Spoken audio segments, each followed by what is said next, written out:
Bien, buenas tardes a todos.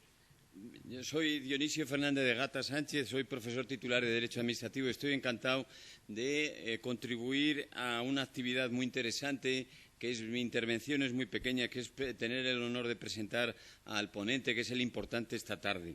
Yo lo que sí quiero hacer es que estoy encantado de colaborar con el profesor Daniel Terrón Santos y con José Luis, con Irene, con todas, que creo que han hecho una organización fenomenal desde el punto de vista por lo que nos van diciendo algunos de los ponentes, y únicamente es agradecérselo, que colaboraré con ellos las veces que hagan falta.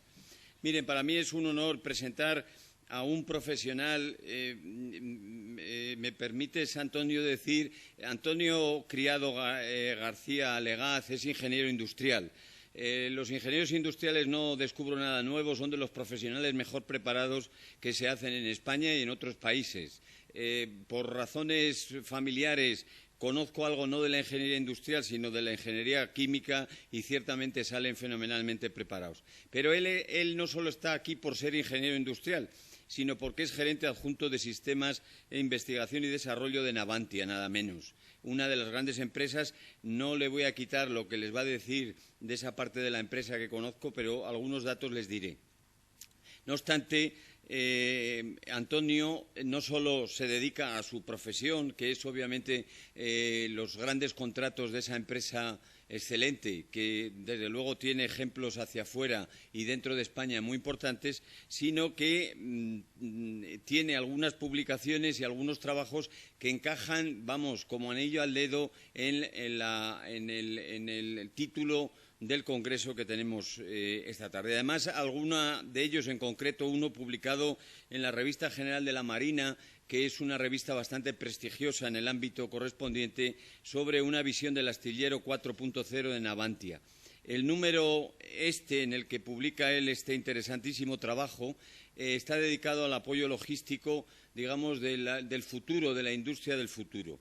Y también que les hablará sin duda esta tarde de otro tema que a mí en algunas cuestiones me ha costado un poco más, que es sobre integración de sistemas de defensa. Un tema interesantísimo, desde luego, pero en algunas de las cosas que he podido leerle se me ha quedado un poco fuera.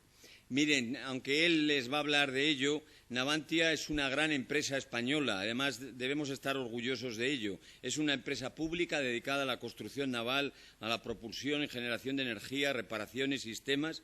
Tiene 5.500 empleados, nada menos. Tiene instalaciones naturalmente en Madrid, en Ferrol, en Cartagena, en Cádiz, en Puerto Real, en San Fernando, en el propio Cádiz, etcétera.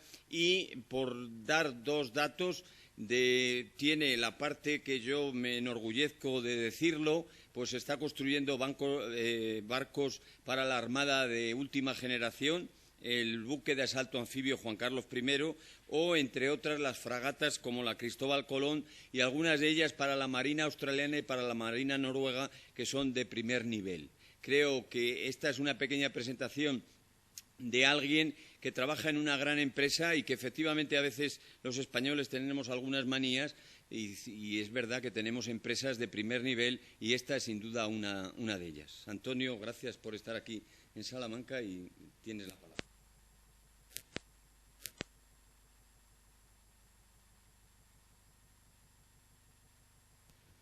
Muy bien.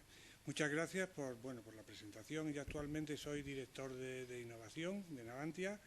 Vamos a hablar en primer lugar, quería daros las gracias y felicitaros por esta iniciativa de dar a conocer también todo el sector de defensa a la sociedad en general y al ámbito universitario. Y me parece que es un tema muy importante que podáis conocer directamente de los actores, digamos, de las empresas, de la gente que está trabajando en el Ministerio de Defensa en estos grandes programas, porque además tenéis que verlo como un tema totalmente vuestro. En el caso de Navantia, somos una empresa 100% pública, el Ministerio de Defensa es nuestro, al fin y al cabo todo lo que hacemos es con nuestros impuestos y bueno, pues en otros países, como por ejemplo Australia, que he tenido la oportunidad de viajar y tal, cada vez que sale un programa de esto cuesta tanto dinero de nuestros impuestos, ¿no?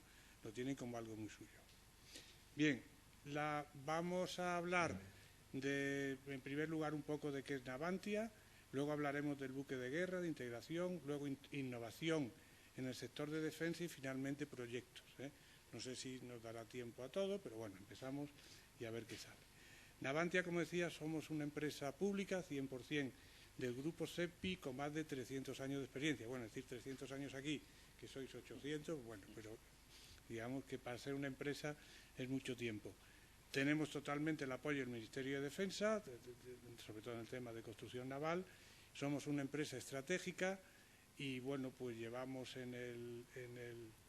tenemos algunas empresas también participadas, como son SAES, por ejemplo, Sainsel, que a lo mejor algunos conocéis.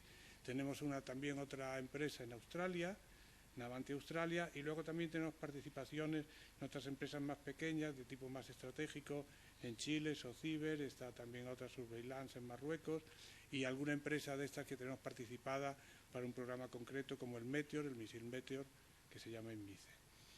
Actualmente somos 5.100 personas, estamos en medio de un plan estratégico de reducción de plantilla propia, pero tenemos un empleo inducido, fundamentalmente de industria auxiliar, de más de 8.000 personas. Yo destacaría de que ahí ponen más de 1.000 personas en ingeniería. O sea, como veis, somos una empresa, lo que se llama ahora, tecnológica. Tenemos instalaciones aquí en España con oficinas generales en Madrid y luego estamos, pues, desde donde nos fundó Patiño a principios del siglo XVIII, pues donde lo que se llaman los departamentos marítimos, en Ferrol, en Cartagena y en Cádiz. Ahí están repartidos un poco cuáles son las actividades. Fundamentalmente Ferrol se dedica a buques grandes, fragatas y portaaviones, buques por encima de 6.000 toneladas.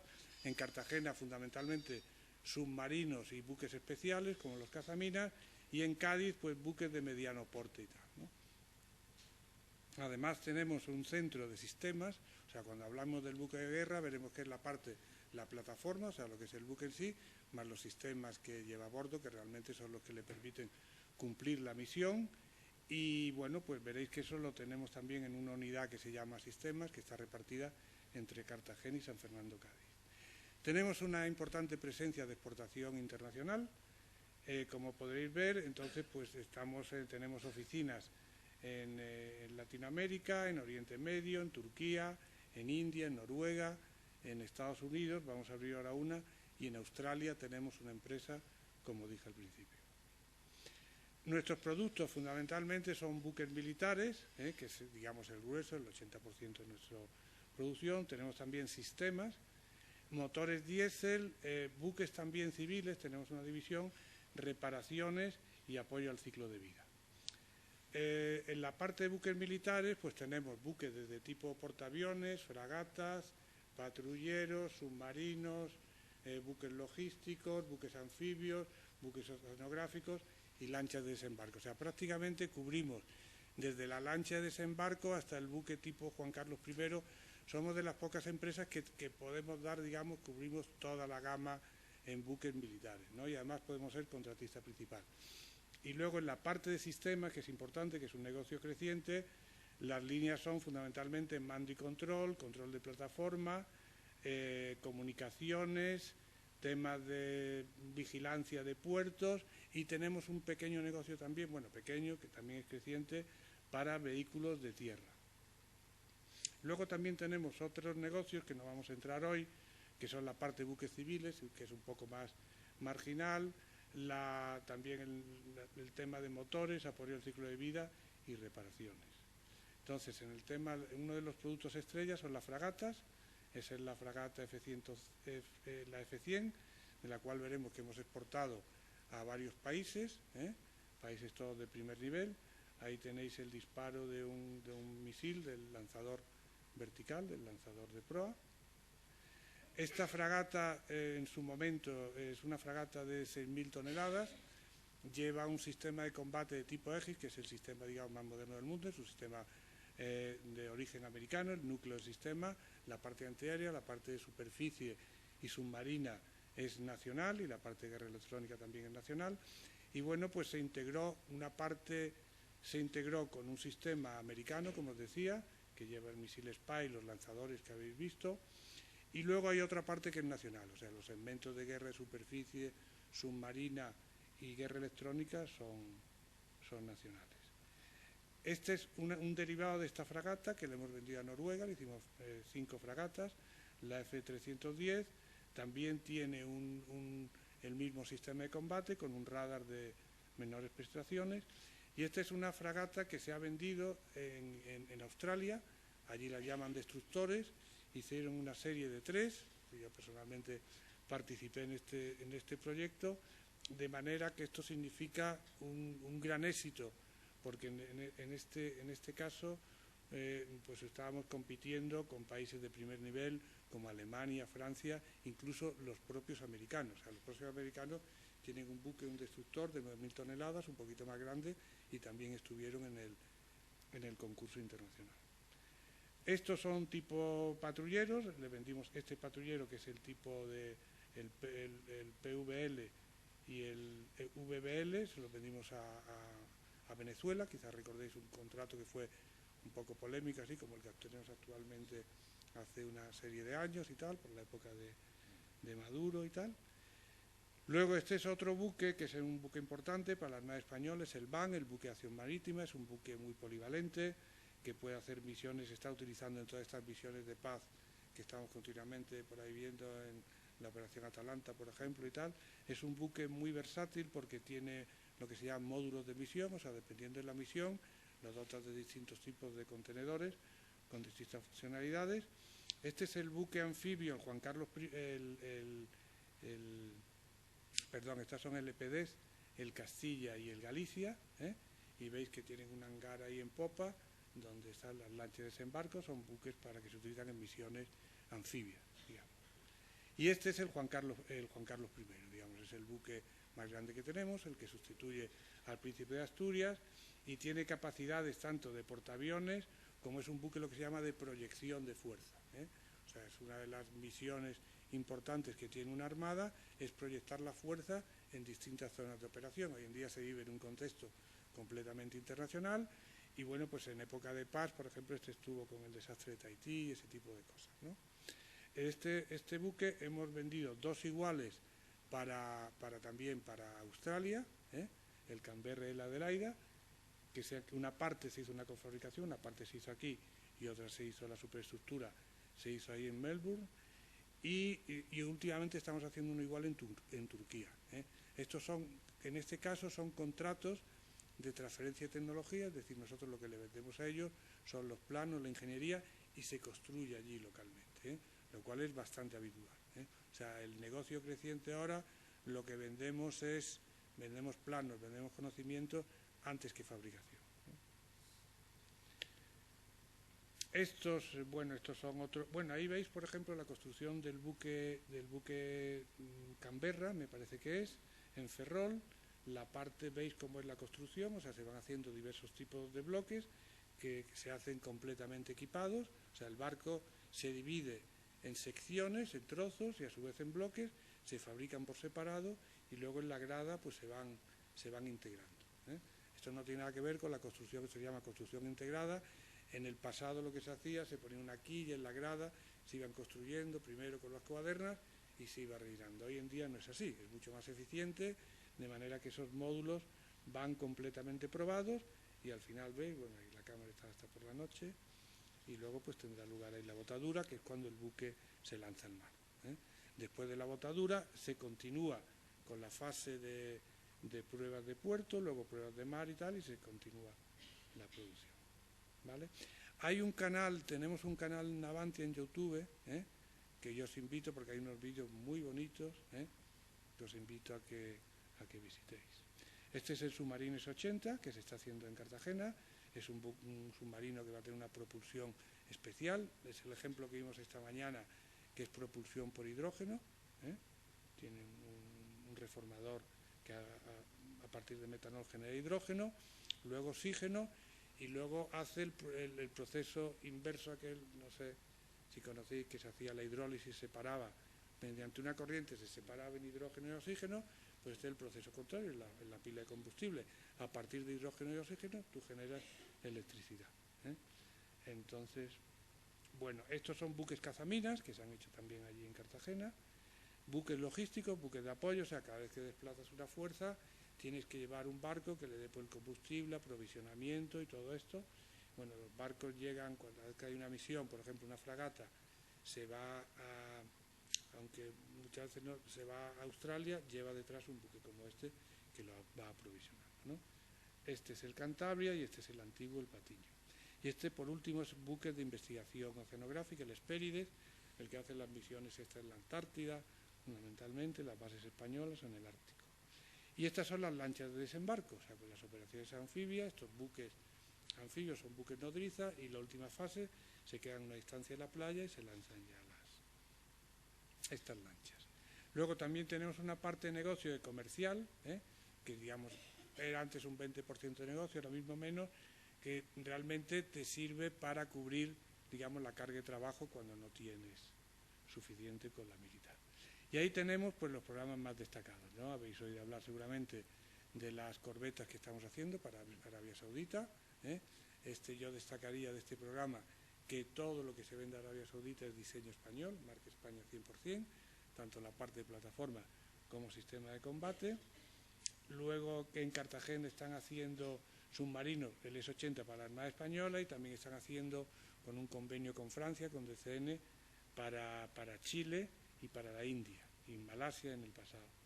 Se están haciendo en Ferrol los buques de apoyo logístico para Australia, se están haciendo también los anfibios para Turquía, y se va a hacer también la fragata F-110, la que probablemente habéis oído en la prensa, que se firmó la orden de ejecución hace poco, que son las fragatas de nueva generación.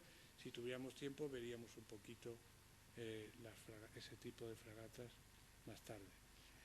Luego también se están haciendo en Navantia Australia, que también allí se están terminando los destructores, y se está haciendo también los dos anfibios que os comentaba anteriormente. Y luego ahí se están haciendo también una serie de barcos para la parte en Cartagena, se están haciendo también una serie de barcos y la parte también de apoyo al ciclo de vida, diversos contratos pues con Noruega, con Australia, con Indonesia, y la parte de sistemas está haciendo, además de los sistemas de combate de los buques para la Armada Española, también por su cuenta ha vendido algunos sistemas para marinas de Singapur y de México. Esta es la evolución de Navantia. O sea, Navantia nosotros empezamos hasta los años 90 a trabajar fabricación en España con planos que venían de fuera. Así se hicieron las primeras fases de las fragatas de EG, FFG, en los submarinos de las series anteriores, S-60, S-70. A partir de los años 90 empezamos una serie de contratos con empresas europeas fundamentalmente, con las que se hicieron pues los buques tipo que hemos visto antes, el Castilla y el Galicia, fundamentalmente con Holanda, el Patiño, se hicieron también los submarinos tipo Scorpene para la exportación con Francia, y ya a partir del año 2000 empezamos a hacer diseños propios. Entonces, actualmente podemos decir que todos los planos que se sacan de los barcos que se hacen en Navantia son 100% diseñados en España. O sea, nosotros partimos de un requisito con una hoja en blanco, luego veremos el proceso, ingeniería de sistemas, y a partir de ahí hacemos el diseño completo, el desarrollo, la construcción y el apoyo al ciclo de vida. Tenemos esa capacidad. Otra cosa es que nos lo contraten o no. Y bueno, pues a veces pues tienes que vender fundamentalmente la ingeniería, transferencia de tecnología, y la producción y todo esto se hace fuera. ¿Vale? Bien, la evolución de uno de los buques, digamos, para nosotros, que digamos insignias, es las fragatas. Como decía, empezamos con las fragatas DG y FFG, que con diseño americano, son fragatas que existen también en el mercado americano y se fabricaron aquí en España. Las FFG, la clase Santa María, es la que está a punto ahora de pasar, digamos, un barco se utiliza, la vida operativa son del orden de 35 años. Están al final de la vida operativa ahora y se van a sustituir por las F-110. Hubo un programa ahí en medio que fue un intento de hacer una fragata común en el entorno NATO, que fue la fragata de los 90, y fue un fracaso. No se llegó a un acuerdo entre distintos países de la OTAN de hacer una fragata única.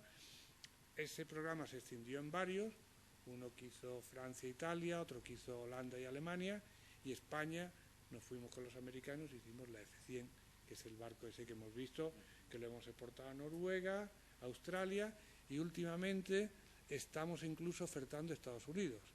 estamos con la empresa que nos enseñó a hacer barcos, que fue Gibbs & Cox, en los años 80, estamos ofertando con ellos un buque parecido a la F-100, que es un sistema de combate americano, se fabricaría en Estados Unidos, pero estamos transfiriendo tecnología, digamos, al mercado americano, ¿eh? O sea, podemos decir, yo he tenido la suerte de vivir toda esa etapa y, como digo, yo creo que esto es un poco que sí se puede, ¿no? Es un poco un ejemplo de que con tecnología española, con gente formada aquí en España y tal, se puede, hay que tener paciencia, tenacidad y tal, pero se puede llegar. Bueno, ahí no voy a volver otra vez a repetir, esos son todos los programas relevantes en los que hemos participado, ¿no? El histórico de todas las fragatas que hemos exportado, que lo hemos ido contando poco a poco, y luego también tenemos una parte de diversificación y offshore en temas de eólica marina, ¿eh? Entonces, en eólica marina, fundamentalmente en las instalaciones que tenemos en Ferrol, en Fene, porque tenemos en el año 2005, yo creo recordar, nos fusionamos Astilleros Españoles y Bazán para crear en aquel momento Navantia. Hubo un problema con ayudas en Europa, tal, los astilleros y todo esto, un tema también que estuvo mucho en la prensa. Y bueno, pues tenemos, digamos, sobrecapacidad en instalaciones para la demanda actual, y entonces por eso dedicamos parte de los recursos a la construcción de en este caso, pues son de jackets, que se llaman, que son los soportes de los aerogeneradores que se utilizan en la mar, ¿no? El cliente de referencia para nosotros es Iberdrola, que está teniendo muchísima acción, ha apostado por la energía renovable marina, pero también tenemos clientes noruegos y nos hemos convertido en el primer fabricante de plataformas flotantes marinas. Bueno, voy a hablar un poco de la parte de Navantia Sistemas, que es la parte esta que está en San Fernando y en Cartagena, que es la que hace, digamos, los sistemas que van a bordo de los barcos, ¿no? Nosotros decimos que es el centro de excelencia de Navantia, porque realmente la parte, como decía, como veremos, el buque es un sistema de sistemas, ¿eh? Fundamentalmente ahí lo que diferenciamos son 4 tipos de sistemas: el sistema de combate, que está formado por los sensores, el mando y control y las armas, el sistema de comunicaciones, integrado, que controla tanto las comunicaciones internas del buque como las comunicaciones exteriores, Podéis imaginar que en un buque es importantísimo cuando está en la mar. El sistema integrado de control de plataforma, que es, digamos, la parte que controla todo lo que no es sistema de combate, o sea, controla toda la parte de propulsión, los motores, la planta eléctrica, que cada vez tiene más importancia en el buque, controla toda la parte de auxiliares, servicios, identificación de personal y todo esto, y luego hay también una parte muy importante que son los sistemas de navegación, como os podéis imaginar, que es lo mismo que lleva cualquier tipo de barco, aunque sea un barco civil. Yo quizá en este auditorio yo he quitado un montón de transparencias porque en esto entraba, podéis imaginar que en la parte técnica y todo esto, pero por lo menos que os quedéis con los 4 sistemas principales que lleva un barco, ¿eh? Bien, la parte, ¿qué es lo que hace que somos? Quizás luego lo ahondaremos un poco más en el concepto. Navantia básicamente es un integrador, Nosotros en un barco, pues como podéis imaginar, hacemos una parte, construimos el barco entero, lo entregamos, pero básicamente somos integradores de tecnología. Entonces tenemos que poner de acuerdo a muchísimos suministradores, nacionales y extranjeros, que son los que selecciona, digamos, el cliente final. No llevan los mismos elementos, aunque el barco por fuera lo veráis sea igual, el barco noruego que el barco australiano que el español, como os podéis imaginar. Todos quieren un grado de nacionalización local, lo que llaman equipos indígenas en nuestro argot, y bueno, pues al final pues tenemos eso, tenemos que cambiar cada vez, aunque salga un barco de la misma clase con un cliente nuevo, lleva asociada mucha ingeniería de integración. ¿Cuáles son las claves para ser un integrador? Pues tienes que ser el dueño de los productos core, o sea, los productos, el núcleo de los 4 sistemas que hemos visto, o sea, el mando y control, la red de comunicaciones, el sistema de distribución de datos de navegación y el sistema integrado de control de plataforma, eso tiene que ser tuyo. O sea, tú tienes que controlar, digamos, en el símil este que poníamos antes, de las distintas partes, el cerebro, la parte central, digamos, el que coordina todo el resto tiene que ser tuyo, que lo tenemos en los 4, tanto en la parte de sistema de combate como sistema de comunicaciones, mando y control de plataforma. Segundo, tienes que tener una metodología muy estricta, luego hablaremos un poquito de metodología, que se llama ingeniería de sistemas, que es lo que te permite integrar un sistema tan complejo como esto. Y por supuesto tienes que tener la capacidad. La capacidad son las personas. Tienes que tener las personas adecuadas con la formación y tal, y en el caso de nuestro en España pues las tenemos. Cada vez que salimos fuera, por ejemplo a Turquía, te exigen que un porcentaje de la gente que va a participar en el proyecto sea turca, y entonces te crea un problema, tienes que buscar y tal. Incluso el programa de Arabia Saudita, hemos creado una empresa, una joint venture con Arabia Saudita para poderle hacer la transferencia de tecnología. Luego, en cuanto a los productos que tiene sistemas, pues son los sistemas de combate, el SCOMBA, que es el sistema de combate que llevan todos los barcos de la Armada Española, a partir de la F-100, o sea, lo llevan el BAC, el BAN, el BPE, lo tendrá la F-110 también. El CATIZ, que es el sistema de combate que tenemos para la exportación. Aquí entonces también el SCOMBA teníamos, con ese núcleo teníamos una parte de tecnología que nos venía de Lockheed Martin, americana. En el CATIZ es 100% nuestro. O sea que es otro tema también importante para vosotros, las restricciones que tiene, es otro campo también en el que podéis trabajar, las restricciones que tiene de exportación cualquier material de defensa en el mundo, O sea, tú no le puedes vender a todos. Yo recuerdo que en el programa de Venezuela, y no sé si hay alguien de Airbus por aquí, iba también acompasado un programa de venderle también aviones. No consiguieron la autorización en aquel caso del gobierno americano, no se pudo vender a Venezuela. Nosotros tuvimos que sustituir un montón de elementos que eran americanos que iban por otros, digamos que sí tenían licencia de exportación para Venezuela. Si tú no eres dueño del sistema, si tú no manejas el control, no puedes hacer eso. Por eso digo que hay elementos que son clave. Esta es la dirección de tiro Dorna. La dirección de tiro, yo le tengo especialmente un cariño especial porque empezamos allá por los años, finales de los años 80, empezamos con una dirección de tiro, un sistema que se llamaba Meroca, un sistema que venía del Ejército de Tierra, luego se embarcó, y todo esto fue un sistema que no tuvo demasiado éxito, pero aprendimos muchísimo. O sea, cuando dicen por ahí que se aprenden los fracasos, la parte del sistema en Navantia nació de un fracaso, que fue el Meroca, pero aprendimos muchísimo, y a partir de ahí empezamos con las direcciones de tiro, luego el mando y control, luego los sistemas integrados de control de comunicaciones, luego los sistemas de control de plataforma, y la parte de artillería tenemos una fábrica, bueno, que llevaba allí casi centenaria, que era una fábrica naval, pero yo cuando llegué allí se iba a cerrar, porque precisamente no era rentable, las series de artillería son muy cortas y no justificaban el tener esa instalación. Y luego, por último, estábamos también metidos en el negocio de los simuladores de adiestramiento, que ahora están tan en boga por todo esto con realidad virtual y todo esto. Esto es una aplicación de tecnología dual, estamos haciendo sistemas de vigilancia de puertos, de perímetros, empezamos haciendo un sistema para nosotros, para Ferrol, y actualmente pues lo estamos vendiendo también para puertos del Estado, por ejemplo, y luego también sistemas para ejército de tierra. Tenemos un sistema que se llama el SER, Sistema de Exploración y Reconocimiento Terrestre, que va montado en distintos tipos de vehículos, como el Pizarro, y últimamente en el VCR, en el 8x8. Muy bien, pues esta es la parte de Navantia. Tendríamos que irnos a la siguiente. Eso, ¿cómo le damos ahí? La carpeta siguiente.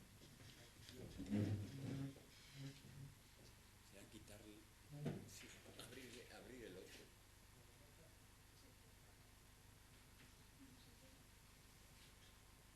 La 2. Bueno, esta es más cortita, este es un poco para que aprendáis un poco que es el buque. Esta es una presentación que cuando la hago entera en cursos y tal, pues son un par de días, ¿entiendes? O sea, iremos acá, aquí, tal. Pero bueno, yo creo que igual que los ingenieros tenemos que aprender y muchísimas cosas de leyes, legislación, normativa y tal, los abogados tenéis que aprender tecnología, un poquito, un mínimo de tecnología, que es fácil, es asequible y que da muchísimo juego para entender el problema, porque son generalidades. Entonces el buque, bueno, ahí hay una gráfica que casi no la veis, pero ahí lo que habla es de número de líneas de código, número de componentes y todo esto. Bueno, al final lo que podéis ver, que a pesar, quizá la gente no lo tenga eso en la cabeza, que el sistema más complejo, es decir, porque el buque es el sistema que existe, es un buque tipo portaaviones, ¿no?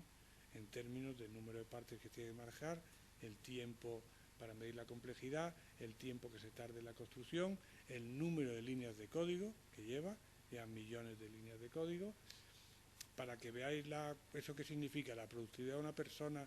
Generar líneas de código viene a ser 8 líneas de código al día.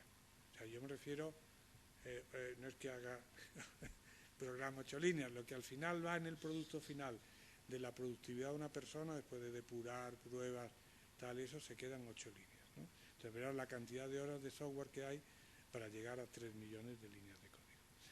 Entonces, la parte de construcción naval militar, esto ya me gusta comentarla, sobre todo cuando estoy con los... Tenemos una parte que es muy parecida a los aviones, otro tipo de producto, y otra parte muy distinta.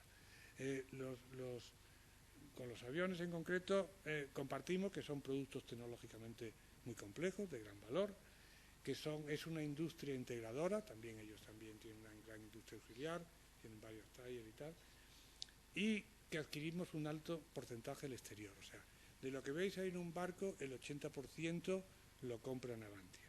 Fijaros lo importante que es ser jefe de compras en Navantia y la cantidad de millones de euros que tiene que comprar aplicando la ley de contratos del sector público, porque somos una empresa pública, ¿eh? Entonces fijaros el trabajo que hay ahí y la de cientos de suministradores que hay ahí, cada uno con sus condiciones y tal, sus penalizaciones y todo esto. Luego los aspectos diferenciales, los barcos se hacen a medida del cliente. O sea, la ventaja que tiene para nosotros es que el catálogo de buques de Navantia, si cogiéramos ahí, lo extendiéramos y viéramos, pues son prácticamente cada cliente quiere un barco distinto. Sí es verdad que hay familias, ¿no? Pero los sistemas cambian, sobre todo los sistemas, aunque aparentemente lo que llaman los barcos, los sistemas de emisión, los sistemas de emisión de los aviones cambian mucho. Hacemos series muy cortas, con lo cual los gastos no recurrentes, digamos, los gastos de ingeniería, tienen mucho impacto. Tienen muy poca serie donde amortizar los gastos. Y luego no hay prototipos. O sea, de un barco te lo estás jugando. Cuando me dicen, no, es que eres 80, tal, te la juegas. O sea, tú, el primero de la serie es un prototipo. Entonces, no tienes uno donde ensayar, ir creciendo y tal, ¿no? Lo cual es bastante complicado. Nos ayuda mucho la simulación, ¿eh? Todo esto que viene de tener modelos virtuales y poder hacer el prototipado en software, y ya se admite incluso prototipos como modelos, pero la realidad es que el primero de la serie nos la jugamos. Y luego que somos integradores de tecnología. Básicamente, un barco es como una ciudad, en un barco hay absolutamente de todo, pues si vais un día podéis ver, por ejemplo, el Juan Carlos I, pues tiene un hospital, tiene cocina, tiene todo, o sea, de allí se puede vivir durante meses, aparte de que hay hay aeronaves, tienes vehículos de tierra, puedes alojar cientos de personas dentro en operaciones de proyección y tal, y solamente por temas logísticos y tal. Entonces nosotros al final lo que somos integradores de tecnología. Necesitamos gente de muchísimas disciplinas, una parte es ingeniería naval, pero bueno, pues la parte de estructuras, de propulsión y energía, sistemas de información, etc. Entonces, esa es la fragata F100, por ejemplo, y ahí bueno, yo cogí una ficha cualquiera, esos son los sistemas que se hacen por Navantia, ¿eh? El resto vienen de fuera. Esto es un sistema de combate, a mí me sirve solamente con que veáis la parte esta de aquí. Esta es la parte de los sensores, esta es la parte de aquí de izquierda, digamos, estos son los sentidos del barco, los que se comunican con el exterior. Esta es la parte de mando y control, y estas son las armas, los actuadores. Entonces, bueno, pues este barco tiene un helicóptero, tiene unos iluminadores de misiles, tiene un lanzador vertical, tiene un misil de superficie, tiene un cañón de proa, tiene unos sonares y una dirección de lanzamiento de torpedos. Entonces, digamos, es sentido, cabeza y todo eso es lo que hay que integrar. Entonces, ¿cómo hacemos esto? Con una disciplina que se llama Ingeniería de Sistemas. Esta mañana estuvimos hablando de precio, plazo y calidad. Lo que se trata de poner es mucha gente que tiene distintas disciplinas, muchísimos requisitos que le vienen un cliente, porque nosotros te lo compran con una colección de requisitos. Con eso te compran el barco y aplicas una disciplina que vamos a ver muy rápidamente, que es ingeniería de sistemas. Entonces, ¿cuál es el reto de la ingeniería de sistemas? Bueno, que tienes que entregar un buque de guerra, que son unos sensores, actuadores, un control y una plataforma, con unos operadores humanos, importantísimo, que tienen que gobernar, son personas lo que van ahí dentro, para un entorno de operación, en unas determinadas condiciones ambientales, que son muy importantes, y lo tienes que entregar con unas determinadas prestaciones, en un plazo y en un precio. Ese es el gran reto. Al final, con ese papel, cualquier cosa que no cumplas ahí son penalizaciones. Entonces, las fases de este proceso son estas que hay aquí, que son la fase conceptual, de desarrollo, esta la hemos pasado ya, la F110, desarrollo, producción, la parte de operación, utilización, la parte de apoyo al ciclo de vida y retirada. Tenemos que cubrir todo eso y tiene que estar desde el primer día. Entonces, ¿cómo se hace? Pues primero, tienes un sistema como esto, lo primero tienes que hacer una descomposición, un breakdown, desde sistema, subsistema, assembly, componentes y partes, hasta llegar al último componente. Hasta el último componente. El buque, como os decía, los grandes subsistemas del buque, o los grandes sistemas del buque, es la plataforma, que tenemos aquí a la izquierda, que está formada por la estructura, la propulsión, la electricidad, los sistemas auxiliares, el equipo de habilitación y el sistema de control. La parte sistema de combate son los sensores, las armas, el mando y control, digamos que es lo que controla lo anterior, las comunicaciones y la navegación. Y luego toda la parte de apoyo logístico. Un barco se vende con lo que se llama la logística de establecimiento. Y luego, si eres hábil, consigues el contrato de apoyo logístico durante el resto del año. Entonces, el proceso en que se sigue es lo que se llama un ciclo en V. Por lo menos esto tiene que sonar. El ciclo en V de ingeniería de sistemas.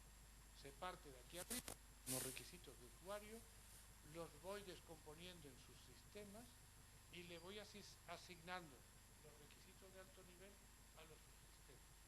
Y los subsistemas a los componentes es un proceso recurrente top-down, donde vas aplicando, después de esa descomposición, requisitos a cada uno de ellos, hasta que diseñas los componentes y te quedas aquí. O sea, un barco, digamos, lo tienes que descomponer en un montón de elementos y vas diseñando uno a uno de ellos. Y luego la parte ascendente es la parte, digamos, los mismos requisitos que has ido poniendo a cada uno de los componentes, los vas integrando, o sea, que vas creando de un componente, creas un subsistema, de un subsistema un sistema, y del sistema vas hacia arriba. O sea, vuelves, digamos, a montarlo todo. ¿De acuerdo? Entonces, al final, si has hecho bien las cosas, y de esta forma con una metodología, que lógicamente aquí está muy simplificada, pues tendrás un sistema que cumple los requisitos de partida. Se ha ido verificando en cada uno de los sistemas. Entonces, bueno, pues esto es una metodología muy estricta, sujeta a una normativa también muy estricta, tener en cuenta que hay muchísimo desarrollo de software por aquí en medio. Y esto es lo mismo, esto se utiliza tanto en la parte de hardware como de software, ¿no? Se hace la descomposición del barco en los distintos elementos hasta llegar a una planta, luego los elementos se van probando en fábrica, lo que se llaman las factory acceptance tests, luego se van integrando, se prueban en el mar hasta que entregas el producto. Entonces, con la parte física igual, o sea, como decías, vas construyendo cada uno de los elementos en taller, en módulos, luego esos módulos se convierten en bloques, esos bloques te los llevas a la grada, luego lo integras. Y al final, pues tienes un barco donde las fases, pues son desde aquí abajo, empezando por aquí, tienes la fase de diseño, nos encontraríamos ahora en la F-110, la parte de construcción, pruebas, puesta en servicio, el entrenamiento, la operación, luego el mantenimiento y finalmente el desguace, ¿vale? Pues yo creo que esta era la última. O sea, ya más breve no se puede ser en ingeniería.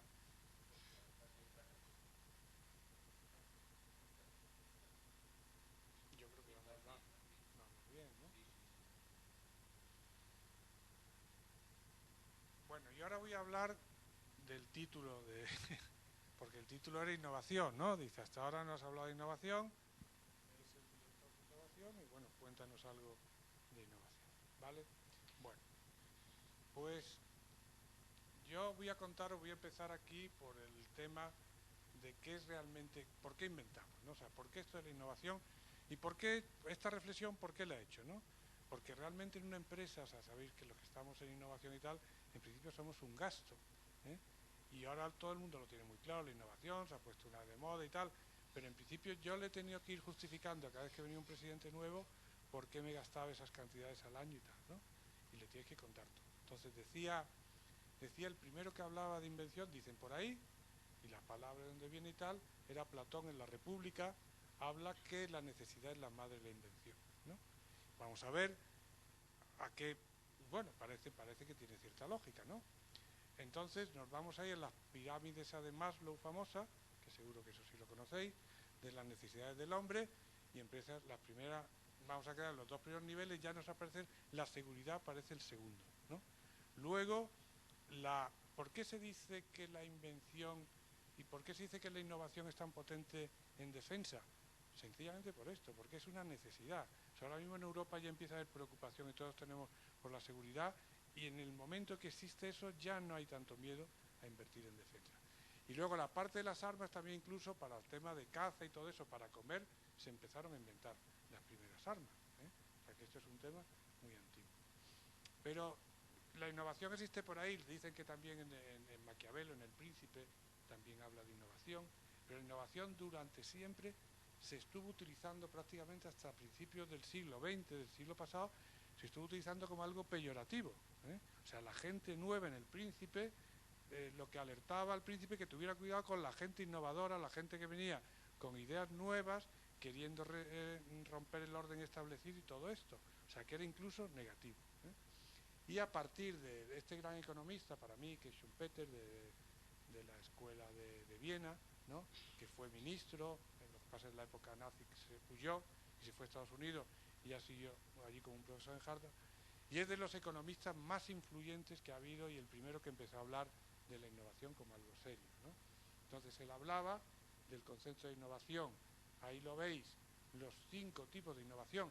Este concepto que desde 1912, luego se publicó en 1920 en inglés, que es cuando se empezó a difundir, porque el primer libro suyo está en alemán, La teoría del desarrollo económico, y es el primero que empieza a meter factores en el crecimiento económico por la innovación y la tecnología, ¿no?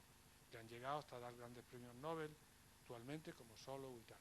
Y él decía que se puede innovar en producto, en proceso, en cadena de suministro, en organización y en mercado. Quiero decir que para vosotros, o sea, la gente de letras, en general, tiene muchísimo campo de innovación. En la parte de producto y proceso, con las funciones de soporte que hemos comentado aquí, pero se puede innovar igualmente en la cadena de suministro, en una organización o en el mercado, ¿eh? Incluso los libros de la OCDE, que son los que dan las buenas definiciones de innovación y todo esto, Manual de Oslo y de Frascati, te hablan, se habla casi más de la innovación social y la innovación en los mercados que de la innovación tecnológica, ¿eh? Bueno, ¿por qué innovamos? Pues innovamos fundamentalmente por esos 4 motivos. Primero, para adaptarnos al cambio. O sea, una empresa necesita innovar para adaptarse al cambio en el mercado, la tecnología y el marco regulador. Eso está puesto ahí no porque hoy viniera aquí, ¿eh? O sea, nosotros tenemos continuamente cambios, sobre todo en la parte medioambiental del marco regulador, que nos obliga a cambiar los barcos, la parte de, por ejemplo, de aguas residuales, toda la parte medioambiental, seguridad, etcétera, etcétera, ¿no? Luego, eso es un motor de crecimiento de la empresa, como ya se dedican. Y a nosotros nos permite, además, generar productos y procesos propios.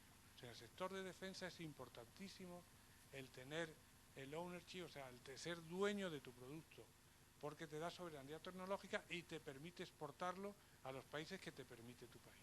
O sea, todas esas fragatas que hemos visto o parecido, simplemente teniendo la licencia de exportación de mi Ministerio de Defensa, yo puedo exportarlos.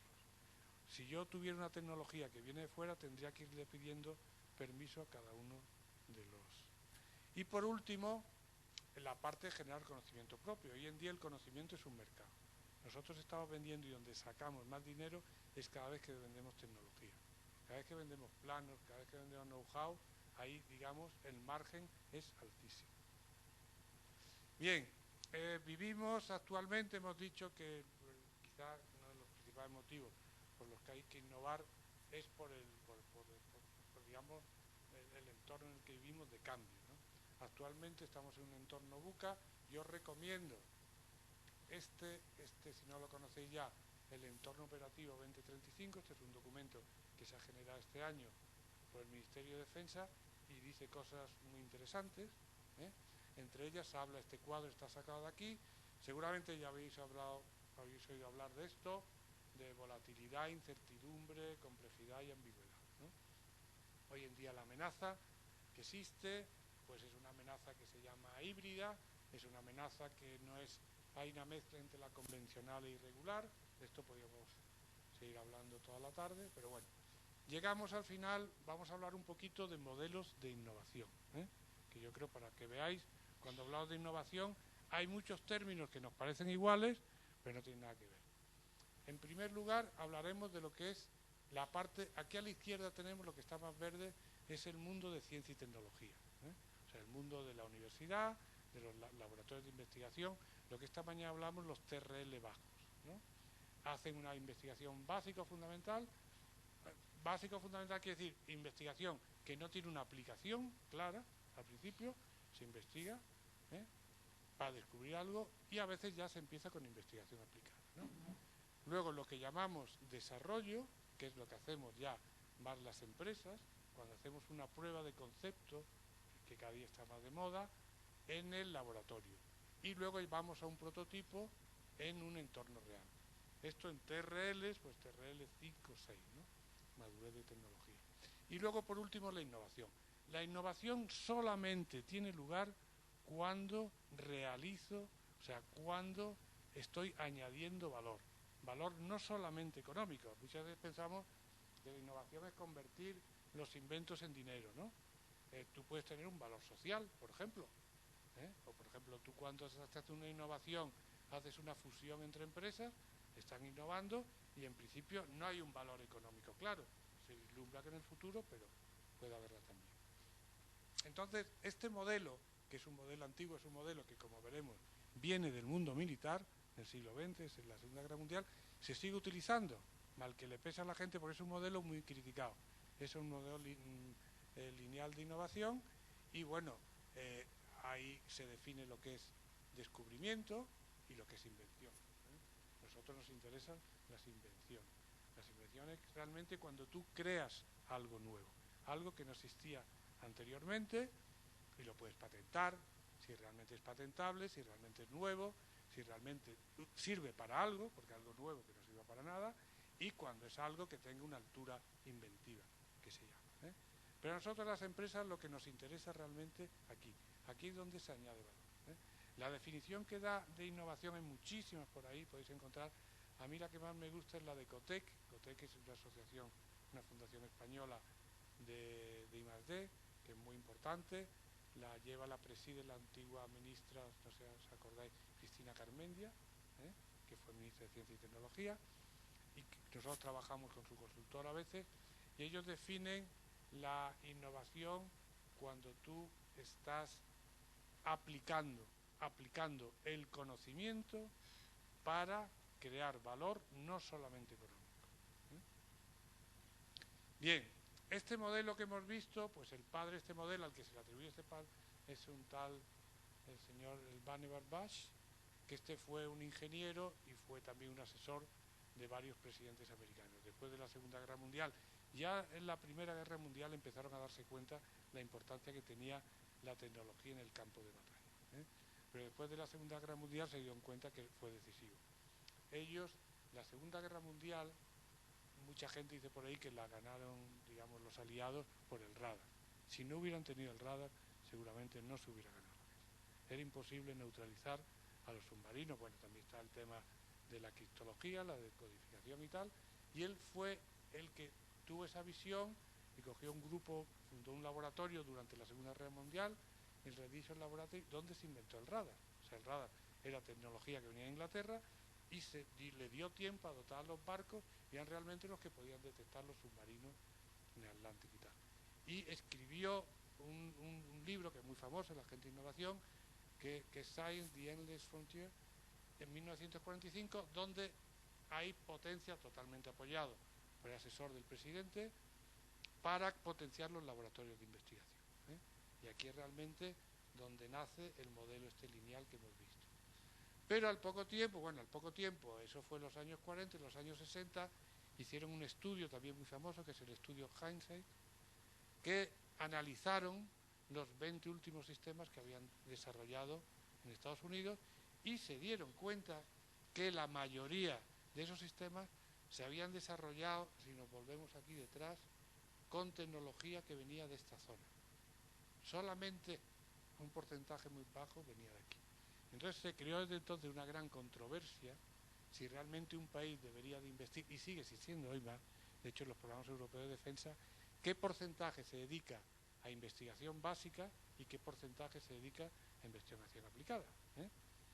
Ahí no voy a abrir el vedate, pero eso da, y bueno, os podéis imaginar todo, y ahí esos informes hicieron unas conclusiones un poco, digamos, sencillas, ¿no? O sea, decir, bueno, es que esa investigación aplicada, si no hubiera habido la básica, a lo mejor mucho más, nunca se hubiera llegado, ¿no?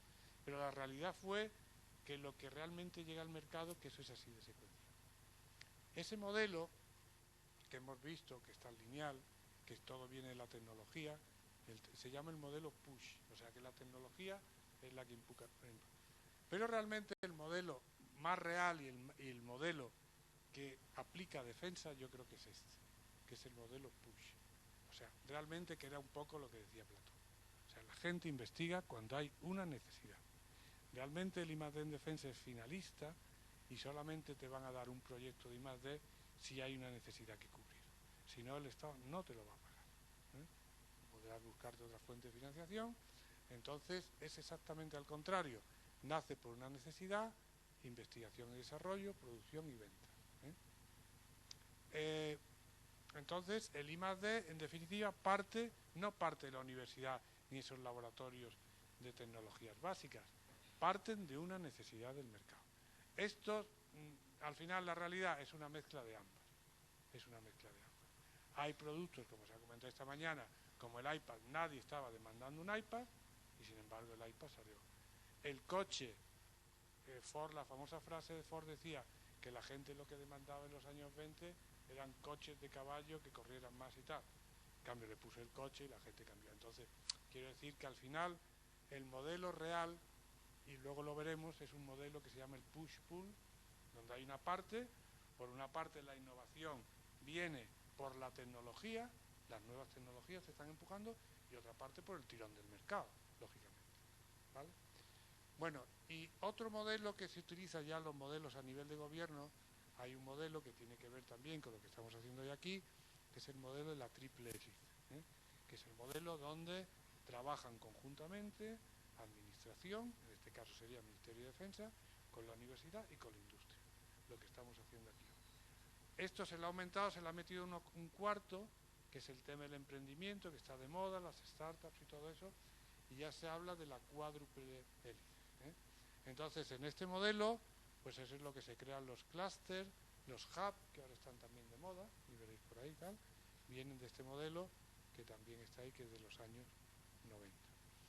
Y bueno, todo esto que parece un poco teórico y tal, tiene una importancia tremenda, porque para recibir fondos europeos, en Europa, pues hay unos señores que piensan y deciden una determinada doctrina.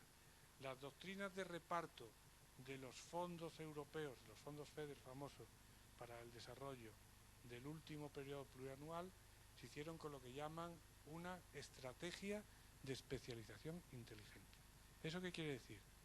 que antes de cada una de las regiones tiene que enviar a Bruselas cuál es su estrategia de investigación. Tiene que ser una estrategia especializada, tiene que fundamentarla.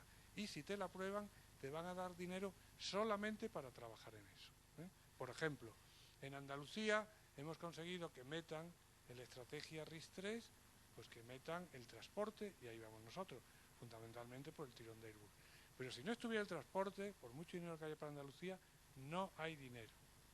Entonces, ver la importancia que tiene e influir cuando se están haciendo todas estas estrategias, porque son condiciones ex ante para poder recibir dinero. Bueno, yo os voy a hablar ahora un poquito, porque como soy de Navantia, pues todo esto que os he contado es teoría, es interesante para vosotros. Hasta aquí todo lo que he contado es común a cualquier empresa. Os voy a contar un poquito de cómo es la innovación por dentro en Navantia. Entonces, en Navantia tenemos un modelo, lo que cuenta ahí, que está orientado al proceso, al producto y al modelo de negocio. Es un modelo abierto. Abierto quiere decir que nosotros no pensamos que los que más saben de barcos de guerra están en Navantia. Al contrario, pensamos que lo más probable es que no estén en Navantia, que estén fuera, y hay que localizarlos, buscarlos y que trabajen con nosotros. ¿De acuerdo? El que más sabe de compra pública innovadora no es el gabinete de asesoría jurídica de Navantia, seguramente será alguien de fuera. Está proyectado los 3 horizontes, lo veremos, basado en conocimiento tecnológico. La ejecución, se ha hablado mucho aquí de colaboración, tiene que ser colaborativa. O sea, nosotros no tenemos recursos, una vez que definimos que queremos trabajar para hacerlo, con recursos comprometidos, es decir, que una vez que se empieza a trabajar en algo, es como un programa, se gestiona como un programa y hay el liderazgo de la autoridad técnica. O sea, ese es un tema también importante.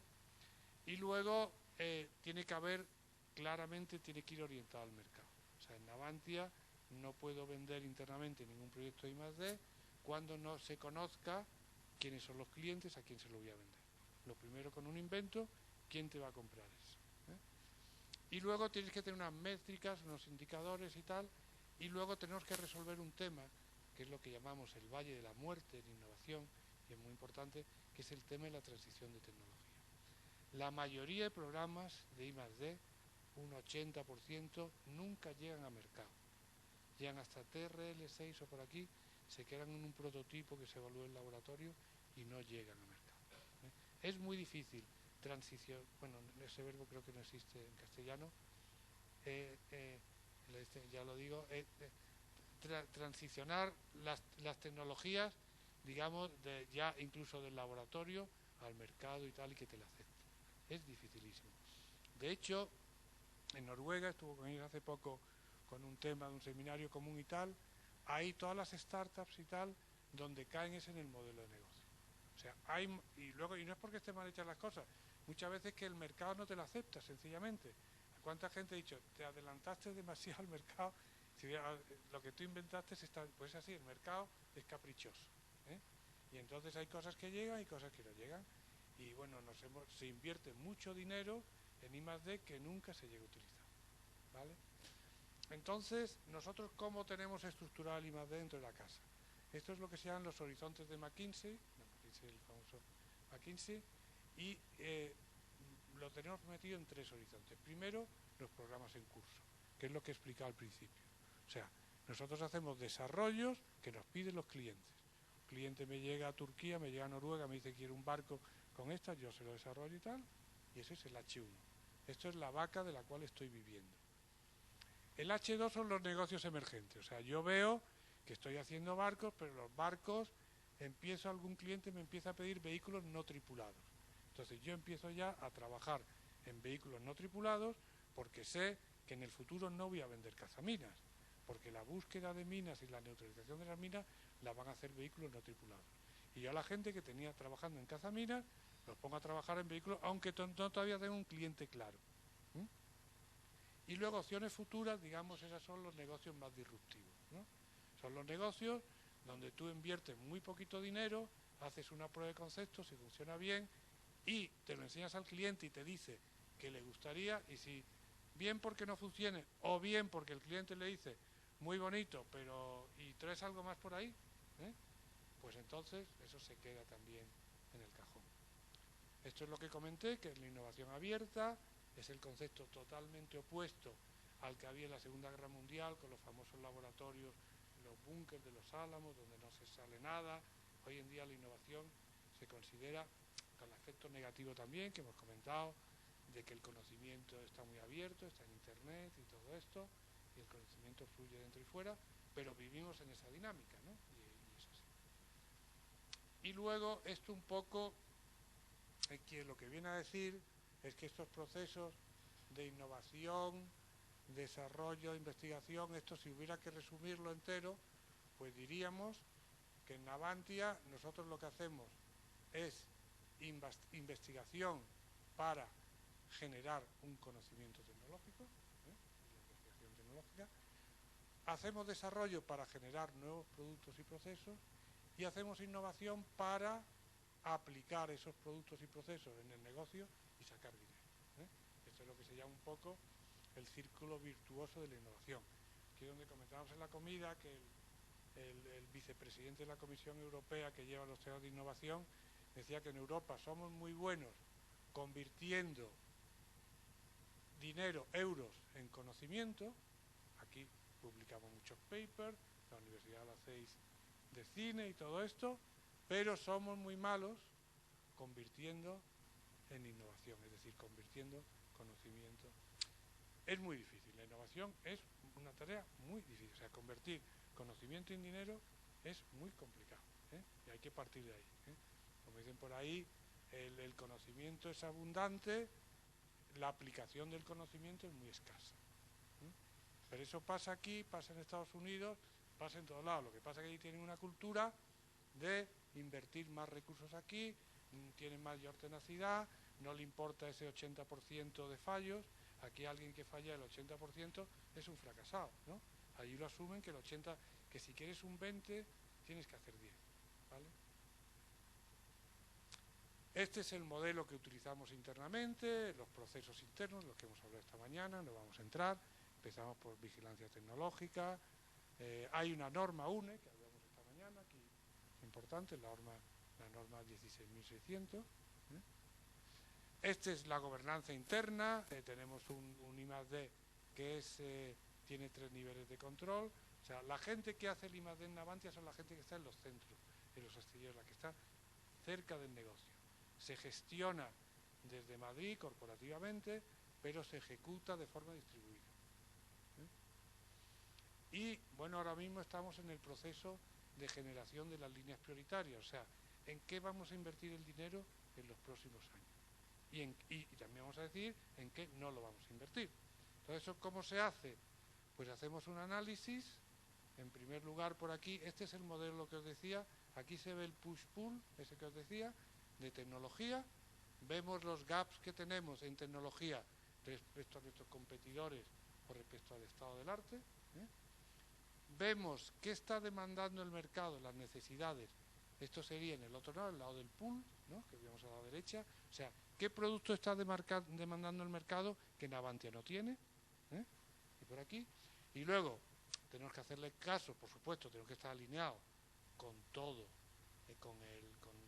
esta transparencia es real, es interna, la que vemos con el comité de dirección, con toda la gente que tengo que meter dentro. Fíjate, poner de acuerdo a todos esos, que esté de acuerdo con esas directrices, y luego, por supuesto, seguimos las orientaciones del Ministerio, CEDETI, etcétera, etcétera, ¿no? Aunque el cliente lo tenga por aquí también, pero está aquí, ¿de acuerdo? Estas son las líneas prioritarias, no vamos a entrar en ellas, y esto es otra cosa también que creo que os debe sonar, que es, al que no le suene todavía, que es la metodología ágil, todo esto que os he contado, que las dudas al principio, el modelo lineal, en la práctica cada vez se utiliza menos, sobre todo en diseño de software. En diseño de software, en lugar de hacemos también la partición de un problema grande en problemas pequeños, y lo que se quiere, la frase que se utiliza para esto es falla pronto y falla barato, ¿vale? Entonces, lo que se pretende hacer aquí, cuando tienes una idea, pruebas el concepto rápidamente, o sea, el ejemplo que pone aquí, quieres hacer un coche, haz primero una bicicleta ves si funciona la bicicleta, tal, eres capaz, luego haces una moto y tal. O sea, un desarrollo incremental, pero que vayas teniendo producto en cada uno de ellos y vayas aprendiendo. ¿Por qué? Porque aquí lo que no puede ser que cuando le entregues el portaaviones a tu cliente, pues yo exactamente me he dado cuenta que esto no es lo que yo quería. Yo quería un hangar de tal, yo quería tal. Entonces, cuanto antes, ¿esto qué sería en el diseño de un portaaviones? En cuando tú tengas el concepto, haz un simulador y mete a tu cliente dentro. Si el cliente está contento y le gusta ese concepto, sigue. Y haces muchos loops incrementales. Esto antes se llamaba diseño en espiral, pero ahora más moderno se llama diseño ágil. Pues lo llamamos diseño ágil y no hay problema y seguimos, ¿vale? Esta es la parte de patentes. Veis que tenemos, bueno, hay más patentes que esta. Tenemos una cartera de patentes bastante reducida. ¿Por qué? Primero porque algunas de ellas incluso hemos ido a patentarlas y el Ministerio, sabéis que en la apartado de patentes, las patentes que son de defensa, tiene un derecho, digamos, el Ministerio como de tanteo, ¿no?, de quedarse con la patente. Y nos ha ocurrido alguna vez. Y sobre todo, que formas de proteger la propiedad intelectual hay muchas, no solamente la patente. Nosotros, como somos una empresa de defensa, estamos sometidos a todos los requisitos de seguridad y tal, y al final lo que hacemos es secreto industrial, fundamentalmente, y está protegido por... Pero vamos, tenemos también mucha patente defensiva y sobre todo en la parte civil, o cuando patentamos. Por ejemplo, tenemos un sistema de refrigeración en las lanchas de desembarco de la competencia tienen que apagar motores cuando están cerca de la playa. La nuestra prácticamente puede llegar a la arena con el motor, con lo cual llega mucho más rápido. O sea, la última fase tiene que desembarcar el soldado, no sé si lo habéis visto en las películas, que algunos se mojan. La nuestra llega hasta la playa. Entre otras cosas porque tenemos un sistema de refrigeración. ¿Por qué no puede llegar el otro a la playa? Porque el motor, digamos, no le deja por problemas de refrigeración. Tenemos un sistema, pero un sistema tan sencillo que cualquiera a la vista lo podría copiar. Ahí te interesa patentar. Convencimos al Ministerio de Defensa que ya veíamos que había unos coreanos que están haciendo algo parecido. O sea, que sea muy evidente. Ahora, si tú lo puedes mantener oculto y por secreto, mejor. Bueno, decíamos que tenemos un sistema abierto. Nosotros trabajamos fundamentalmente con tecnólogos, tenemos obviamente especialistas dentro, de fuera. Entonces estamos trabajando con la mayoría de centros tecnológicos, desde el INTA, por supuesto, el Ministerio, la Politécnica, la FIDAN, que es de materiales compuestos, que es con Airbus, los dos centros tecnológicos más importantes que hay en España, Tecnalia y K4, en el País Vasco. Trabajamos un centro tecnológico que está en Vigo, AIMEN, la Universidad de La Coruña, en fin, la Universidad de Vigo, y lo mismo en cada una, tenemos una universidad de referencia en cada uno de los sitios donde estamos.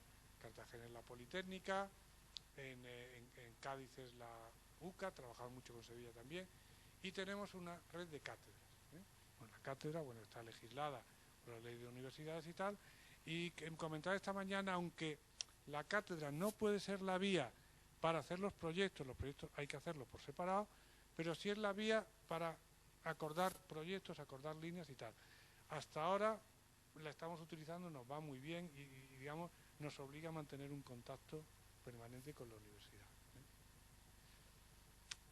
Estamos metidos en 40.000 asociaciones, tanto nacionales como europeas, en ámbitos de civil y defensa. Yo destacaría TEDAE, que es la asociación donde está, digamos, la patronal del sector. Nosotros llevamos el comité de I+D de TEDAE, lo llevamos nosotros. Estamos con DEGAM, metidos en todos sus proyectos y tal. Y en la parte de defensa en Europa, tanto este es el grupo naval, donde están los 5 grandes astilleros de Europa, o sea, que son el Naval Group, que son franceses, Fincantieri italianos, Damen holandeses, TKMS, que son alemanes, digamos. Somos los 5 players y los que nos reunimos con cierta periodicidad e intentamos influir, digamos, en el futuro del sector a nivel europeo. Luego estamos metidos también en la Agencia Europea de Defensa, las CAPTEC. Yo a Javier, el capitán de navío Javier de Ori, es el que lleva el CAPTEC de defensa por la parte del Ministerio y lo llevo por la parte de la industria. Y bueno, no voy a seguir ahí porque hay 40.000 asociaciones. Estos son los terrenos, los niveles de madurez tecnológico. Es una escala que empezó con la NASA. Yo he puesto esta porque es la del Ministerio, la que definió la DEGAM, ¿vale? No vamos a entrar más. Y lo que sí, el Valle de la Muerte, ya hemos hablado, o sea, pasar de TRLs, de prototipos que funcionan bien en un ambiente, digamos, relevante, a prototipos que funcionan bien en el ambiente real y tal, la mayoría de sistemas mueren aquí. Esto está reconocido, bueno, hay unos informes del GAO americanos, la cantidad de millones de dólares que han perdido los americanos, porque ellos se lanzan a todo por esto, y entonces lo que hacemos en la casa, esa la quité, es lo que se llama un plan de transición de tecnología, que básicamente, en una frase, ¿qué quiere decir eso? Yo antes de hacer un gran programa, como el que me mete el F-110, tengo que hacer un buque innovador, pero al mismo tiempo tengo que identificar el grado de madurez de las tecnologías. Las tecnologías que están en un grado de madurez que no son altos, las monitorizo con gente externa, que me digan realmente el TRL en el que están. Porque yo, lógicamente, y mi cliente, que queremos lo mejor para nosotros, siempre te autocalificas mejor, tienes que tener un agente externo. Y luego, para todos esos elementos, tienes que tener lo que se llama una fallback solution. O sea, tienes que tener un elemento que lo sustituya. Es decir, si en el submarino, hemos explicado esta mañana en la IP, no tiene la suficiente madurez, yo no voy a retrasar el programa. El primer submarino irá con propulsión convencional, luego a lo mejor el segundo se integra y todo esto. Y eso, bueno, un sistema sencillo y tal. Bien, bueno, tomo un poquito de aire y os cuento un poquito de tecnologías también,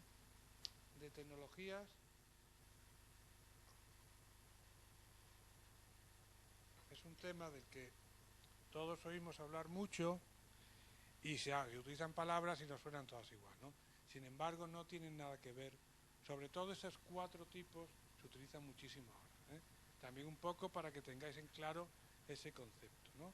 Todo es muy moderno, todo es muy actual, nuevas tecnologías, no tienen nada que ver. Las tecnologías emergentes son prácticamente todas. O sea, todas en algún momento fueron emergentes. Son las nuevas tecnologías, en algún momento no existían y empezaron a salir. No había radio, no había no sé qué, ¿no? O sea, bien, las emergentes, esas que hay que hacer con ellas, monitorizarlas, estar atento a ellos, los observatorios, vigilancia y tal. Hay tecnologías que son disruptivas. Las disruptivas es lo que se llaman los game changers, o sea, esas tecnologías que realmente te pueden cambiar la vida. Te cambian el teatro de operaciones, te puede hacer que un programa lo tengas que cerrar y todo esto. Por ejemplo, si tú estás haciendo buques cazaminas y de repente alguien demuestra por ahí que con vehículos no tripulados son mucho más eficientes y baratos la caza de minas que con un barco, que tiene que ser de plástico reforzado con fibra de vidrio para que no lo detecten las minas y tal, y además eso tienes que detectarlo rápidamente y para cargarlo. Entonces, es difícil de detectar y tal, pero tienes que estar atento. Las tecnologías críticas, en el campo de defensa estoy hablando, son aquellas que te permiten la famosa autonomía estratégica. Es decir, son tecnologías que si Europa, ahora hablamos mucho en términos europeos, no las tiene, tú tienes dependencias externas. O sea, tú podrás tener muchos misiles y tal, no sé qué, pero si hay un elemento que lleva el misil, un navegador inercial que te lo vende el país X tercero, si tú no tienes esa tecnología, no tienes el misil, ¿eh? Aunque tú hagas el 99% del misil. Esas son las tecnologías críticas. Normalmente son tecnologías habilitadoras, ¿eh? Por ejemplo, si tú no tienes la tecnología que va a venir ahora de fotónica, ¿no? O no tienes una tecnología de supercomputación, por ejemplo, pero por ejemplo supercomputación es por temas de refrigeración, por los niveles de densidad que necesitas, es lo que hay detrás. Esa es la tecnología habilitadora que tienes que estar buscando, ¿eh? Y luego están las duales. Las duales, unos días son buenas, otros días son malas. Las duales cada día son más, ¿sí? Porque hay más mezcla entre la aplicación civil y militar, muchísimas. En el pasado había un movimiento y siempre las tenía que explicar al revés. Estamos aprovechando tecnologías de defensa para el sector civil y era muy bueno. Hoy en día son una amenaza, porque hay montones de tecnologías que se han desarrollado para el campo civil que tienen una utilización militar, ¿eh? Entonces, sobre todo, pues si leéis cualquier panfleto de estos que hay en Estados Unidos, bueno, en Europa también empieza a verlo, hay gran preocupación que hacemos con eso, ¿eh? Cómo se controla, cómo se controla la exportación y todo esto. Antes era mucho más sencillo. Entonces, ¿esto por qué ha surgido? Pues hubo un señor, otra cosa que también conviene que os suene es la ley de Moore. Este era un señor, ahí pone Intel, pero él trabajaba, era el director técnico de una empresa llamada Fairchild, que era el antecesor de Intel. Y ese señor en el año 61 hizo una gracia, un día, una presentación como esta, que él predijo que cada 2 años se iba a duplicar el número de transistores incorporados en un chip. Y este hombre tuvo razón. Y a pesar, ahora se van a celebrar el 60 aniversario, no está vivo todavía y tal, y es verdad. Entonces, ¿eso qué ha hecho? Que la tecnología, porque yo creo que esto es lo que hay la raíz de causa de todo. Realmente la tecnología es disponible para todos, es algo barato, es una commodity, y la potencia que tiene de cálculo y todo esto pues se va creciendo exponencialmente. Esta es la definición de tecnología disruptiva que hace el documento ese que os enseñé, el 2035, cambios tecnológicos que tienen una incidencia fundamental en aquellos esperados por las sociedades. Que actúan en las sociedades paulatinamente, a veces la aparición de ciertas tecnologías novedosas, pero una ya existe, supone un cambio radical. Yo aquí creo que el tema todavía es más complejo, porque ya no se trata de una tecnología, lo que ocurre es la convergencia de las tecnologías. O sea, realmente hay tecnologías que por sí solas, digamos, no se pueden explotar. Por ejemplo, pongo un caso sencillo en el pasado. La propulsión a vapor, cuando se inventó la propulsión a vapor para los barcos, y veis el Fulton y todo esto, finales del siglo XVIII, principios del siglo XIX, ya había barcos de vapor. Sin embargo, los barcos de vela estuvieron un siglo viviendo. El Catizar y transatlánticos, hubo transatlánticos de vela, nunca logró, le costó un siglo. ¿Por qué? Primero, la hélice no se inventó hasta 1850, que fue el habilitador, y ahí ahí fue disruptivo. El vapor se hizo disruptiva a mitad del siglo por la invención de la hélice, porque lo que había anteriormente, las paletas, eso no funcionaba. Barco en cuanto cogía escora, no sé qué y tal. Y luego otro tema también era el tema del combustible y la formación de la gente. Un barco de vela, la gente que había en el mundo sabía manejar las velas y todo esto tal. Tú, para llevar un barco de vapor, tienes que tener técnicos que te manejen un barco a bordo. Apareció la ingeniería. Y luego, otro tema importantísimo, que tú llegabas a un puerto y no había carbón. Nadie tenía carbón. ¿Para qué voy a tener carbón? Entonces, era el gasto, el barco le tenías que... Entonces, hasta que todos esos habilitadores, entonces se convirtió en disruptivo. Y ves un salto, la vela murió a finales del siglo XIX y de repente. Eso sí es verdad, cuando desaparezca, yo pronostico que cuando desaparezca el coche de combustión, desaparecerá de repente. O sea, el día de verdad que haya por ahí electrolineras y que la batería le queda nada, de un día para otro la gente dejará de comprar el coche. Sin embargo, el coche eléctrico está inventado hace tiempo. El coche eléctrico es una batería, un motor eléctrico, y los tenemos ya hace 20 años. Entonces, realmente, por eso la disrupción viene de la convergencia, y eso es muy difícil de ver. La inteligencia artificial y todo esto ha llegado ahora porque, comentábamos en la comida, tiene más de 30 años. Yo estudié en la carrera de inteligencia artificial, redes neuronales y tal. Pero ¿qué ocurre? Cuando, por la ley de Moore, cuando ha habido ordenadores baratos, la computación distribuida, las redes, las comunidades, eso es todo hecho lo que ha habilitado, y esos algoritmos que antes se utilizaban en meteorología, en un ordenador de reading y tal, no tenía defensa, los puedes tener en tu casa. Los puedes tener, o con una red de ordenadores. Y es realmente lo que lo hace peligroso. Esta es sobre las tecnologías de la cuarta revolución industrial. La cuarta revolución industrial, bueno, la conocéis, me imagino, perfectamente. No hace falta que entremos en... Pero únicamente diría de aquí que es la parte que no vemos. ¿Qué es la parte que no vemos? Pues no la vemos porque es invisible. O sea, la mayoría de tecnologías de la cuarta revolución industrial son invisibles, que es otro factor de riesgo importante. O sea, es muy difícil monitorizar, están pasando, pero tú no eres capaz, la inteligencia artificial no se ve, la ciberseguridad no se ve, el IoT no se ve, el cloud no se ve. Si os cogéis las 13 tecnologías, La simulación no se ve. La conectividad. Entonces, tú quitas la impresión 3D, que es lo poco que vemos, y la realidad virtual aumentada, que obviamente se ve, y el resto son invisibles. Entonces pasan desapercibidas. Hay mucha gente que dice que no existen. Incluso, te ves incluso CEOs del IBEX 35 que dicen, nada, eso no va a ocurrir. Y de repente eso sí que es disruptivo. O sea, lo que ha pasado con la banca y todo esto, que empiezan a cerrar sucursales y tal, ellos se lo han visto de un día para otro con el comercio y tal. Entonces, tienen ciclos de vida muy cortos, son accesibles para todos, son intangibles, no estamos acostumbrados a trabajar con los activos intangibles, no sabemos medirlos, no sabemos inventariarlos, no sabemos dónde están, no sabemos, ¿y eso cuánto es? No sé, no lo sé. Y eso, esta mañana decíamos que todo lo que no se mide, no sirve y tal, que me lo midan, todo eso. Son convergentes, la madurez a veces es difícil de medir, no hay regulación y hay muchos aspectos éticos que no están regulados, ¿no? Entonces eso a veces, pues eso es un freno, ¿no? Bueno, ya no sigo, yo creo que no, porque ya, si no voy a, por mi tren fundamentalmente, pues bueno, ahí quedaban, tenéis una serie de tecnologías, no. Bueno, pues veis, iba a hablar de compra pública e innovación, ¿eh? Y si acaso esto es lo último que digo, porque el tema de Europa no da tiempo.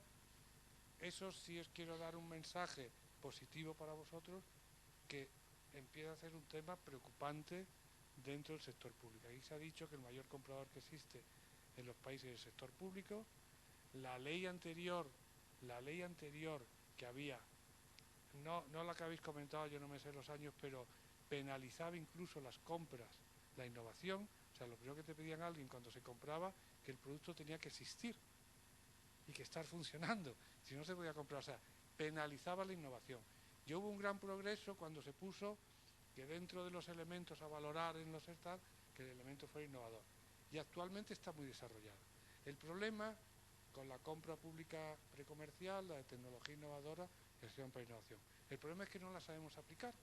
Tenemos la ley y no la sabemos aplicar. Y no hay referencias. Defensa no es el mayor comprador. En el sector de salud sí están haciendo más cosas de compra pública innovadora. Y yo creo que es una gran oportunidad para la gente que estáis empezando, porque no solamente para defensa y tal, que aprendierais de esto. Porque yo creo que de esto va a haber demanda, ¿eh? Por lo menos en mi empresa ya lo está viendo ahora. Y no encontramos por ahí gente que sepan de estos temas, ¿eh? Y bueno, yo con esto ya lo dejamos aquí, porque si no...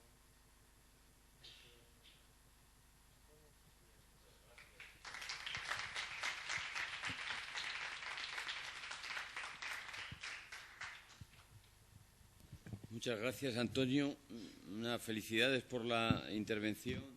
Yo creo que, al menos en unos minutos, porque se tiene que ir, no debemos de dejar pasar la oportunidad de preguntarle algo, porque, desde luego, es un ponente, brillante, como hemos visto, y nos ha contado cosas verdaderamente interesantes.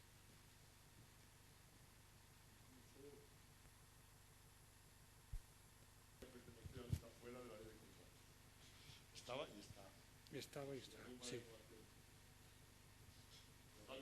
Sí, es que por eso digo, por eso somos ignorantes en ese tema. Y bueno, yo os comentaba, dentro del plan estratégico que tiene Navantia, no hemos podido hablar ahí, uno de los puntos clave es desarrollar la compra pública de innovación. Y ya digo, tanto en el aspecto de la demanda como en el aspecto hay muchísimas oportunidades. Hay muchísimo dinero en Europa que te lo dan si se hace compra, lo quieren fomentar también a nivel europeo. Y hay muy poca gente que, primero, que sepa la teoría y sobre todo que la hayan aplicado alguna vez. Y entonces, en cuanto le pones a un consultor que tenga una lista de referencias, se pueden contar, te sobra una mano, ¿eh?, para contar la gente que realmente tenga referencias. La compra pública precomercial tenga bastante tiempo. Todo lo que sea después de prototipo está sometido a la ley de contratos y tiene que ser asociación para el dinero. Eso no lo digo yo, es porque lo dice la Unión Europea en su momento. Sí, claro, todo esto viene traspuesto de la... Claro. Y luego la asociación para la innovación está pendiente de desarrollo reglamentario. Adelante. pregunta es obligada. Entonces, ahora mismo en Navantia hay abiertas a plazas para hacer prácticas remuneradas. Mira, vamos a ver, nosotros tenemos ahora mismo, yo creo que es una buena oportunidad en este momento. Hemos tenido por Bruselas, hemos estado de 2005 a 2015, por un tema de ayudas y tal, con una serie de restricciones. Una de ellas era que no podíamos crecer. Nosotros hemos aprendido, digamos, también a ser abiertos, porque era la única forma de crecer era con gente fuera. Y teníamos limitado la plantilla a los 5.500. Ya no existe. Estamos en un plan estratégico donde sale mucha gente de la empresa por edad y entra gente nueva. Hay continuamente en el portal de Navantia, está habiendo oportunidades de fichar a gente. Entonces yo me iría al portal de Navantia. Como empresa pública tenemos transparencia 100%, ya los sindicatos, y ahí está toda la información que hay de contratación y todo eso es pública. ¿Cuál es la otra forma de hacerlo? A través de las cátedras. A través de las cátedras sí tenemos siempre un grupito de gente, oye, para prácticas, para tesis doctorales también, incluso que hay industriales, para esas cosas. Pero es a través de las cátedras.